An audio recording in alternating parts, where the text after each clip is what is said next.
I love email. I also hate it. And I think you probably feel the same way. I think it is one of the most overappreciated yet underutilized communication tools out there. Think about that. Think about how hard it is to pull that off. Now, there's a lot of reasons to love it. It's saved for you. It is categorized by date, by sender, by topic. Your recipient can read it when they get to it. It's not necessarily, well, it always seems more urgent than it really is. But there's a lot of reasons. You can put a lot of information in an email. But there are some side effects or setbacks too, like reply all. And then there's what's even worse is the send all, which is what so many salespeople are using today. And it drives me nuts because how can you send a significant message that isn't personal? The email is not an advertising medium. It's not a billboard, but so many people are using it that way that I felt that it was necessary to just record my thoughts here and give them to you. So while I think this can be incredibly productive for you, while I think this can be incredibly effective for you, there's just a couple of things that you need to do in order to make sure that your message hits home. First of all, be brief. Nobody's got time to read 1,100 words in 11-point font on their phone, okay? So if you've got something to say, get to the point. The object of email should be to get someone's attention, put the information in a place where they can receive it so they can read it and consume it when they can, and ultimately they're going to want to get on the phone with you. This is not it's not a replacement for a conversation. This is, hey, I've got something I think is valuable to you.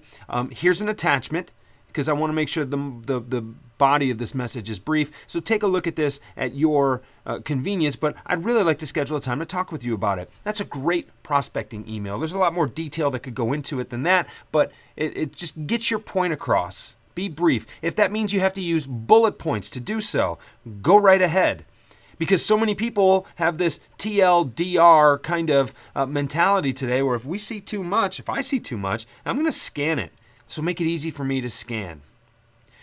Use that attachment if necessary, right? If you've got too much information to put into the body of an email so that it won't get read, attach a document, attach a PDF. That gives you an opportunity to make the PDF more interesting to read too. Think about this. Utilize your subject line. Don't hit the reply to reply to reply to reply to reply, especially if you're going to change subjects halfway through the replies. If I am searching for something, I don't want to remember what the subject line was. I'm glad that you were cute. I'm glad that you were trying to get my attention, right? But make the subject line somewhat relevant to what it is that you're trying to get across. Now look, this is not a be-all, end-all guide to how to write a sales email. These are just some concepts that I know have worked for me and I know will work for you because they make sense. Don't try to get too cute.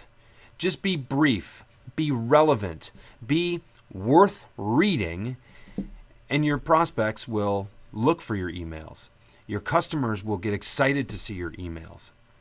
If you want something to be read, make it worth reading. It's really that simple. And make sure that nothing that you ever send isn't worth reading, and you'll find more of your emails getting read. You can do this. I believe in you.